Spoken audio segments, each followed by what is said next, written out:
Hi, நான் தான் உங்கள் பாரதி கண்ணம்மா. அதாவது ஃப்ரெண்ட்ஸ், இன்னைக்கு புரட்டாசியில் வர மாசி அமாவாசை. அதனால் கண்டிப்பாக எல்லாருமே வணங்குங்க. மூதாதையர் தான் நம்மளுக்கு ஃபஸ்ட்டு குலதெய்வம், அப்புறம்தான் மற்ற சாமிகள்லாம் வருவாங்க. குலதெய்வத்தை கண்டிப்பாக, குலதெய்வம்ன்றது யாரும் கிடையாது, நம்ம மூதாதையர்கள் தான், இறந்து போனவர்கள் தான். சரிங்களா? கண்டிப்பாக அவங்களை எல்லாரும் கும்பிடுங்க. அப்புறம் இன்னொரு டிப்ஸ் கொடுக்குறேன். இன்னைக்கு முருகர் பற்றி சொல்கிறேன். யாருமே குழந்தை இல்லைன்னு மற்றவங்ககிட்ட அழுகாதீங்க தயவு செஞ்சு. கடவுள் முருகர் ஒருத்தருக்கு மட்டும்தான் அந்த பவர் இருக்குது. அவர்கிட்ட போயிட்டு அதுதான் சொல்லுவாங்க, சட்டியில் இருந்தால்தான் அகப்பையில் வரும்னு சொல்லுவாங்கள்ல, அது தவறான விஷயம். அது தவறான பழமொழியாக மாறிச்சு. சஷ்டியில் இருந்தால்தான் அகப்பையில் வரும். சரிங்களா?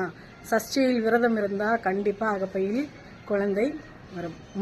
முருகரே பிறப்பார். சரிங்களா? அதனால் இதெல்லாம் ஒரு டிப்ஸ் தான். சரிங்களா?